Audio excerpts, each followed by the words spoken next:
नचिकेता महाराज थे जिन्होंने यहाँ पे कच्छ तपस्या की थी। ये कलश लाया था यमपुरी से। कार्तिक के चतुर्दशी के दिन इन्होंने यहाँ पे कलश चढ़ाया था। इसलिए चढ़ाया था कि कलयुग में एक प्रमाण के लिए नास्केतन स्वयं किम पक्षम पाप नाशम या प्रेत साम गया धर्मराज।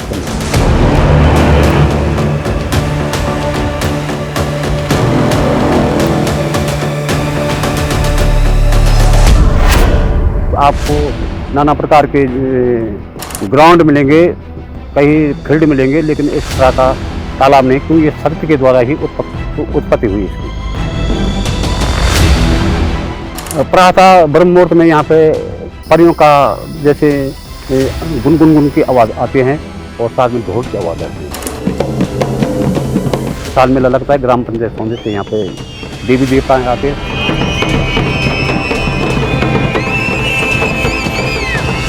ये प्रमाण है, रुक के आप देखें तो इसका कल्पना आप स्वयं करें।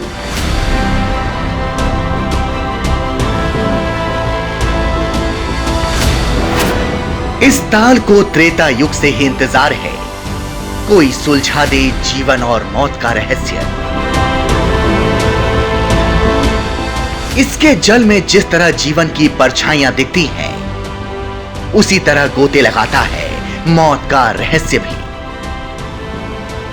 ये रहस्य ताल में तैरती मछलियों की तरह है, जो दिखती तो हैं, लेकिन पता नहीं चलता ये जाती कहां है और आती कहां से है, क्योंकि इस ताल का किसी भी दूसरे तालाब या नदी से कोई लौकिक जुड़ाव नहीं।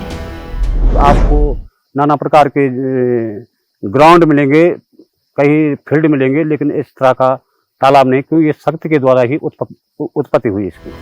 आपको दिखाते हैं इस ताल का टॉप एंगल शॉट, जिसमें आपको पहाड़ों की कई चोटियां दिखेंगी, कुछ घाटियां भी दिखाई देंगी, लेकिन किसी भी चोटी पर पानी का ठहराव नहीं। इसलिए सवाल उठता है कि समुद्र तल से 2500 मीटर ऊंचे पहाड़ी क्षेत्र में ये घाटी तो सूखी है, फिर यहाँ के ताल कैसे बने? ताल में इतनी तादाद में मछलियां कहां से आईं?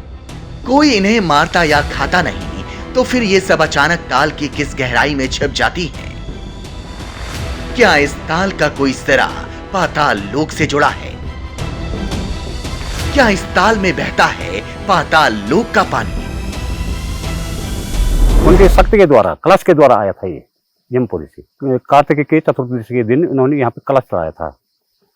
इसलिए चढ़ाया था कि कलयुग में एक प्रमाण के लिए नास्केतन स्वयं किम पक्षम पाप नाशम या प्रेत साम गया धर्मराज। माने इसे तालाब की दर्शन के लिए जो भी प्राणी यहाँ पे अपनी आध्यात्मिक की ओर से आएगा या आस्था के लिए ओर आएगा, वो हमेशा इस की दीर्घ आयु के लिए ये जलाशय का एक नचिकेता महाराज ने अपना प्रमाण दिया। ताल को लेकर ये सवाल आज भी रहस्य बना हुआ है, क्योंकि दिखने में शांत और ठहरे हुए जल वाला ताल कितना गहरा है, इसका अंदाजा तक नहीं किसी को। ये रहस्य आधी रात को शंख और घंटियों की आवाज के साथ और गहराता है। ऐसा लगता है जैसे ताल में कोई स्नान करने उतरा हो। उसके बाद शंख ध्वनि बजती है और इसके साथ पूजा की घंटी। आखिर क्या है ताल से आती घंटियों की आवाज का रहस्य? और कहां से होता है वो शंखनाद जिसकी गूंज यहां हर किसी को सुनाई देती है?